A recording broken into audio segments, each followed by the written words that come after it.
अस्सलामुअलैकुम। नेक्स्ट हमारा है एक्स्ट्रा कैप्सूलर कैटरेक्ट एक्सट्रैक्शन। तो आपको पता है कि इसकी इंडिकेशन क्या है कि हम हर एज में सबको ही कर सकते हैं, सिर्फ़ और सिर्फ अगर जोन्यूल्स जो है वो इंटैक्ट रहे। ठीक है, जोन्यूल्स जो फाइबर्स हैं वो इंटैक्ट रहे तो हम एक्स्ट्रा कैप्सूलर एक्सट्रैक्शन जो है वो कर सकते हैं। इसमें किसी भी एज को कर सकते हैं और हम जो कैप्सूल है वो एंटीरियर प्लेस भी कर सकते हैं, पोस्टीरियर प्लेस भी कर सकते हैं, लेकिन मेनली हम करते हैं पोस्टीरियर प्लेस में। और पोस्टीरियर कैप्सूल पार्ट जो कैप्सूल का वो भी इंटैक्ट होता है और थोड़ा सा एंटीरियर पार्ट का जो कैप्सूल है वो भी हल्का सा इंटैक्ट रखते हैं। बाकी यहाँ जोन्यूल्स है और हम बाहर से जो है वो इंट्राक्यूलर लेंस ला के इसमें डाल देते हैं। एक्स्ट्रा कैप्सूलर कैटरेक्ट एक्सट्रैक्शन की जो है टेक्निक्स के नाम आपको लाजमी आने चाहिए, सिर्फ नाम, इसके अलावा कुछ खास नहीं है। जैसे पहले conventional extra capsular cataract extraction के मतलब जो हमने कन्वेंशनली यूज़ की, सबसे पहले स्टार्ट में अगर हमने यूज़ की है ये सर्जरी, तो उसमें कौन कौन से स्टेप्स होते हैं और किस तरह, इसको आपने जो है नहीं रीड करना, इतना इंपॉर्टेंट नहीं है इसके स्टेप्स वगैरह। सेकंड है manual small incision cataract surgeries में क्या होता है कि हम मैनुअली कर रहे होते हैं और ये कब करते होते हैं जब बहुत मतलब लार्ज स्केल पे अगर हमने करनी है। सपोज करें किसी एरिया में, किसी जगह में जो है बहुत ज़्यादा कैटरेक्ट है, पेशेंट्स को बहुत ज़्यादा लोगों को है, तो हमने क्या करना होता है कि हमने एक सुचर लेस करना होता है जो कि सेल्फ सीलिंग होता है, मतलब खुद ब खुद जो स्क्लेरोकोनियल टनल इंसिजन है वो खुद हील कर जाता है। और किस पे करते होते हैं, लार्ज लेवल पे करते होते हैं और ये इनएक्सपेंसिव मेथड होता है, मतलब इतने इंस्ट्रूमेंट जो है वो ख़ास यूज़ नहीं होते। इसके बाद है हम कहते थे फैकोमल्सिफिकेशन। फैकोमल्सिफिकेशन तो आपका मेन है, हमें इस डिटेल से पढ़ना है, तो इसको भी आप स्किप कर दें। इसके बाद है एक फैकोनिट। अब फैकोनिट जो ऑपरेशन होता है ये भी हम करते होते हैं। इसके बाद है लेज़र फैकोलिसिस, लेज़र यूज़ करके हम कर सकते हैं। इसके अलावा फेमटोसेकंड लेज़र कैटरेक्ट एक्सट्रैक्शन करना होता है। ये आपने जस्ट सिर्फ और सिर्फ नेम करने हैं, कुछ भी ख़ास इसमें से नहीं पूछा जाता। हमारा मेन है फैको इमल्सिफिकेशन, तो हम नेक्स्ट स्टार्ट करते हैं फैको इमल्सिफिकेशन। अच्छा जी, अब हमने नेक्स्ट स्टेप क्या करना है, मीन हम सर्जरी की तरफ जा रहे हैं, लेकिन सर्जरी से बिल्कुल पहले हमेशा हमने पेशेंट को कुछ इस तरह से जो है ना प्रोसीजर्स करने होते हैं जो कि पेशेंट जब तैयार हो जाए किसके लिए, ऑपरेट के लिए। सो प्री ऑपरेटिव पहले हमने इन्वेस्टिगेशंस कर ली, इन्वेस्टिगेशंस करने के बाद अब प्री ऑपरेटिव प्रिपरेशन करेंगे। अब इसमें है ना आपके जोगी में है पॉइंट जहाँ पे 2 to 4 पेज पे दिया हुआ है प्री ऑपरेटिव प्रिपरेशन। ये आपने जस्ट एक दफ़ा रीड करना है क्योंकि यहाँ से MCQs आ जाते होते हैं। सबसे पहला पॉइंट लिखा हुआ है कि आपने क्या करना है कि प्रोफाइलैक्टिक जो है ना एंटीबायोटिक देने हैं। अब ये बात याद रखनी है कि जब भी कैटरेक्ट की सर्जरी होती है, ठीक है, उसमें क्या होता है कि एंडोथेल्माइटिस डेवलप कर जाता है। एंटीरियर चैम्बर जो है आई का, वहाँ पे इन्फेक्शन हो जाती है, इन्फ्लामेशन वगैरह हो जाता है वहाँ पे। सो हमने पहले ही उसे क्या करना है कि हमने लोकल और सिस्टेमिक एंटीबायोटिक्स दे देने हैं स्टार्ट करने से पहले, सर्जरी के 1 या 2 दिन पहले। उसके बाद सेकंड आप क्या कहते हैं किस तरह हमें सर्जरी करनी है, हम डायरेक्ट शुरू हो जाएंगे ऐसे ही नहीं, हमने पीपल को डायलेट करना है। ये आई है, आई का ये जो है ये RS है, ठीक है, ये RS, पहले ये RS जो था ये यहाँ पे था। सपोज करें अब आपके जो एक्सपोयर है वो इतना सा है, पीपल का एरिया छोटा है। सो हमने क्या करना है कि हमने क्या करना है कि हमने पीपल को डायलेट करना है। पीपल को डायलेट करने के लिए आपको पता है कि हमने साइक्लोप्लेजिक्स भी, टॉपिकल साइक्लोप्लेजिक्स भी डाल सकते हैं या सिर्फ और सिर्फ डायलेटर भी डाल सकते हैं, जैसे कि साइक्लोपेंटोलेट, ट्रोपिकामाइड, होमाट्रोपिन ड्रॉप्स वगैरह। ये जो डायलेटर होते हैं ये भी आपने याद रखने हैं। इंशाल्लाह नेक्स्ट जब हम ग्लाकोमा पढ़ेंगे तब भी मैं आपको करवाऊंगी इसके बारे में, और इसका पूरा टेबल है और ये बहुत इंपॉर्टेंट है। इसकी इन सब ड्रग्स की इंडिकेशन भी इंपॉर्टेंट है और ये आपकी OSP के लिए बहुत इंपॉर्टेंट है। ठीक है, कोई ना कोई डायलेटर आया होता है। जब आप जाते हैं OPD में, तो OPD में जो होती है स्लिट लैम्प एग्जामिनेशन, वहाँ पे एग्जामिनेशन करने से पहले भी पेशेंट के जो ना आँख में ड्रॉप्स डाली जाती हैं। उन्हें कहते हैं कि आप वेट करें और फिर हम आपकी एग्जामिनेशन करेंगे। वो क्यों ऐसे करते हैं, ड्रॉप्स क्यों डालते हैं, वो इसलिए ड्रॉप डालते हैं, वो डालते हैं डायलेटर के।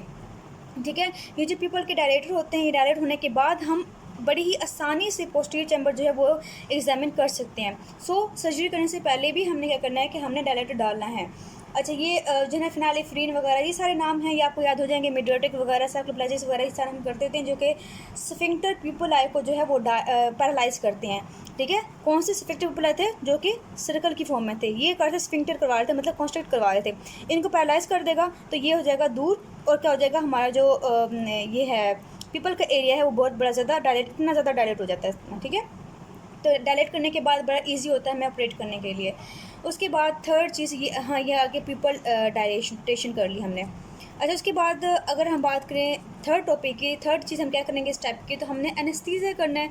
ये तो आपको पता है कि हमने एनेस्थीसिया कौन सा करना है। एनेस्थीसिया जो मोस्टली करते होते हैं वो लोकल ही करते होते हैं, ठीक है। अगर कोई बच्चा है और जो है ना वो अनकोऑपरेटिव है, मतलब वो ऑपरेशन नहीं करवाना चाह रहा, फिर हम उसे जनरल सर्जरी दे सकते हैं, जनरल जो सॉरी एनेस्थीसिया कर सकते हैं, लेकिन मेनली हम लोकल एनेस्थीसिया ही वो जो उसे ट्रीट करती होती हैं। अब जो लोकल जो हम करते होते हैं एनेस्थीसिया, उसमें कौन कौन से आते हैं। उसमें आप इंजेक्शन के फॉर्म में भी दे सकते हैं, आप टॉपिकल भी दे सकते हैं। टॉपिकल में ना आपके नाम दिए हुए हैं ज़ाइलोकेन, जितने भी आपने केन वाली ड्रग्स पढ़ी थी फार्मा के अंदर, आपको याद है वो सारी की सारी एनेस्थीसिया के लिए थी। जैसे ज़ाइलोकेन हो गया, प्रोपैराकेन हो गया, ठीक है। अच्छा, ये केन जो थी, इनके जब ये बोतल होती हैं केन, ये एनेस्थीसिया की जो ड्रॉप्स की आई ड्रॉप्स की बोटल्स होती हैं इस तरह से, ठीक है, इनमें ये लिखे होते हैं प्रोपैराकेन, साथ साथ इनमें इसमें परसेंटेज लिखी होती है कितनी। जैसे ये सैलोकेन जो है वो 4% सोल्यूशन होता है, और ये जो होता है प्रोपैराकेन 0.5% होता है, ठीक है।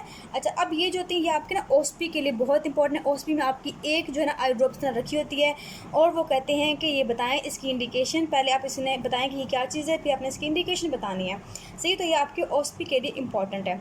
उसके बाद हमने करनी है, अगर स्पोर्ट्स टॉपिकल हम नहीं दे रहे तो हम जो है ना इंजेक्शन की फॉर्म में दे सकते हैं।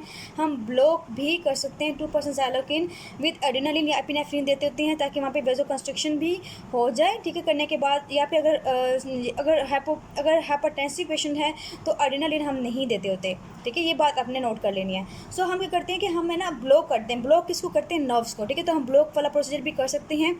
कौन से नर्व्स को ब्लॉक करेंगे आप? अब इसमें लिखा हुआ है कि आपने क्या करना है कि फेशियल नर्व को ब्लॉक करना है, ठीक है। अब फेशियल नर्व को ब्लॉक करने के लिए हमने इंजेक्शन दे। अच्छा, फेशियल नर्व को हम ब्लॉक करेंगे तो उससे क्या हो जाएगा, उससे ऑर्बिकुलरिस ओकुलर मसल जो था वो क्या करवा रहा था, वो आइस को क्लोज करवा रहा था। इस तरह से ऑर्बिकुलर ओकुलर मसल था ना, जो कि हमने कहा था कि आई को क्लोज करवाता होता है। अगर हम फेशियल नर्व को ब्लॉक कर देंगे तो उससे क्या होगा कि जो आइज़ हैं वो क्लोज नहीं होंगी, वो ओपन की ओपन ही रहेंगी। अब हम ये इंजेक्शन कहाँ करते होते हैं? हम देते होते हैं नेक ऑफ द मैंडिबल पे देते होते हैं, neck of mandible. Note so much important, लेकिन आपको ये बात पता होनी चाहिए बस। इसके लिए दो मेथड यूज़ होते हैं, जिसे हमने उन्होंने लिखा हुआ है ओब्रियंस मेथड, ठीक है, जिसे हम जो है ना फेशियल नर्व को ब्लॉक कर सकते हैं। सेकंड उन्होंने क्या है कि वान लिंड्स मेथड, ये भी इतना इंपॉर्टेंट नहीं, जैसे अपने दफ़ा रीड करना है, ठीक है। अच्छा, अब हमने फेशियल नर्व ब्लॉक कर लिए। सेकंड हम क्या कर सकते हैं? हम कर सकते हैं सीलरी ब्लॉक कर सकते हैं। आपको पता है कि आई के बिल्कुल पीछे सीलरी जो है गैंग्लियन पड़ा होता है, तो सीलरी ब्लॉक हम कर सकते हैं। कौन सा इंजेक्शन देना है हमने? रेट्रोबल्बर, ठीक है। रेट्रोबल्बर इंजेक्शन देना है किसके पीछे? पूरी की पूरी जैसे आई बॉल है सपोज करें, तो हमने क्या करना है कि यहाँ पे इंजेक्शन डालना है, ठीक है, बिल्कुल रेट्रोबल्बर। सो इंजेक्शन यहाँ से आएगा, आने के बाद जो है ना इस तरह से यहाँ आ जाता है। अब ये जो है ना ये काफ़ी ख़तरनाक होता है, क्योंकि हम इंजेक्शन जब इस तरह लेके आ रहे होते हैं तो ग्लोब के रप्चर होने का बहुत ज़्यादा इसमें चांसेस होते हैं। इसलिए हम इससे सेफ़र मेथड यूज़ करते हैं, और वो कौन सा होता है? वो होता है पेरीबल्बर। पेरीबल्बर क्या होता है? ये वाला एरिया सपोज करें और ये वाला एरिया, तो पेशेंट से कहेंगे आप ऊपर देखें, जब ऊपर देखेंगे तो हमने इस तरह से इंजेक्शन यहाँ पे डाल देना है। सो यहाँ पे डालेंगे तो ग्लोब के रप्चर होने का कोई ख़ास खतरा नहीं होता। तो थर्ड इसमें क्या आ गया? पेरीबल्बर हो गया। जब हमने ऑर्बिट पढ़ा था तब मैंने आपको बताई थी सारी की सारी स्पेसिस, तो आपको याद होंगी। अच्छा, उसके बाद है ना उन्होंने आगे लिखी हुई है कि इसकी कॉम्प्लिकेशंस क्या होंगी। वैसे पूरे फैकोमल्सिफिकेशन की जो ना कॉम्प्लिकेशन उन्होंने एक साथ दी हुई हैं, उसके साथ लिखा हुआ है एनेस्थीसिया की कॉम्प्लिकेशंस भी लिखी हुई हैं, लेकिन आप यहीं पे याद कर लें कि एनेस्थीसिया की वजह से जो है कॉम्प्लिकेशंस क्या होंगे। तो आपके जहन में क्या क्या आएगा? वैसे जो स्टूडेंट होते हैं उनके जहन में सिर्फ और सिर्फ फटाफट एक चीज़ आती है कॉम्प्लिकेशन में, हैमरेज, ठीक है जी। आप सही कह रहे हैं कि इसमें जो है ना वो हेमरेज होने के बहुत चांसेस होते हैं, क्योंकि हम इंजेक्शन जो है पोस्टीरियर तरफ जा रहे हैं, तो यहाँ पे हेमरेज होने का बहुत खतरा होता है। रेट्रोबल्बर भी और पेरीबल्बर भी। इसके अलावा सेकंड क्या बताया मैंने आपको? ग्लोब की परफोरेशन हो सकती है इसकी कॉम्प्लिकेशन में, तो ग्लोब की परफोरेशन होगी। अच्छा जी, इसके बाद जो है अगर हम बात करें क्या होगा, अगर हमने इंजेक्शन दिया है और वो गलती से चला गया है ऑप्टिक नर्व, हमने कहा था ना कि यहाँ पे जो है ऑप्टिक नर्व पड़ी हुई है ऐसे, ठीक है। अगर गलती से ये ऑप्टिक नर्व में इंजेक्शन लग गया और वो ब्लॉक हो गई, तो ऑप्टिक नर्व जो है उसका ख़राब हो सकता है, उसका इंजेक्शन वहाँ पे जा सकता है। उसके बाद है एनाफाइलेक्टिक शॉक। अच्छा, एनाफाइलेक्टिक शॉक भी इससे हो सकता है। इसके अलावा ना एक और पार्ट लिखी हुई है जो आप कहेंगे कि यहाँ पे ये क्यों लिखा हुआ है, जैसे कि कार्डिक अरेस्ट हो सकता है। अब कार्डिक अरेस्ट क्यों होता है? होता है कि अगर इसमें वैज़ोवेगल रिफ्लेक्स एक्टिवेट हो जाए तो उससे क्या हो जाएगा, जो कार्डिक है उसकी अरेस्ट हो जाएगी। कार्डिक अरेस्ट होगा तो उसकी वजह से जो है ना वो डेथ भी हो सकती है। अच्छा, इसके अलावा कार्डिक इरिदमिया भी हो सकते हैं और इसके अलावा रेस्पिरेटरी अरेस्ट भी हो सकता है अगर जो है सब एरेक्नोइड इंजेक्शन चला जाए। ठीक है, तो रेस्पिरेटरी जो है ना वो भी इसमें प्रॉब्लम हो सकती है, रेस्पिरेटरी अरेस्ट भी हो सकती है। सो ये आपके पॉइंट हैं जो कि आपकी कॉम्प्लिकेशन में लिखे हुए हैं जतोई में, और जो कि मैं इनको अलग करके लिखा हुआ है कि प्री ऑपरेटिव प्रिपरेशन के बाद लिखा हुआ है। सो आपने इसको नोट कर लेना है, ये कॉम्प्लिकेशन में आ सकता है जो कि एनेस्थीसिया की कॉम्प्लिकेशंस हैं। बच्चों एक और पॉइंट जो है ना वो लास्ट में लिखा हुआ है, फोर्थ पॉइंट कि ओक्यूलर हाइपोटनी। आपने ये बात याद रखनी है कि जब भी सर्जरी करते होते हैं, सपोज कि हम ग्लाउकोमा की सर्जरी करें जिसमें क्या है कि आइज़ के अंदर जो है ना प्रेशर ज़्यादा है, लेकिन सर्जरी करने से पहले हमने हमेशा उसको जो है नॉर्मलाइज़ करना होता है, उसको एक रेंज में लाना होता है। ये नहीं होता कि उसकी बहुत हाई है तो हम ऑपरेशन करना स्टार्ट कर दें और वो जो है ना कॉम्प्लिकेशन आ जाती हैं।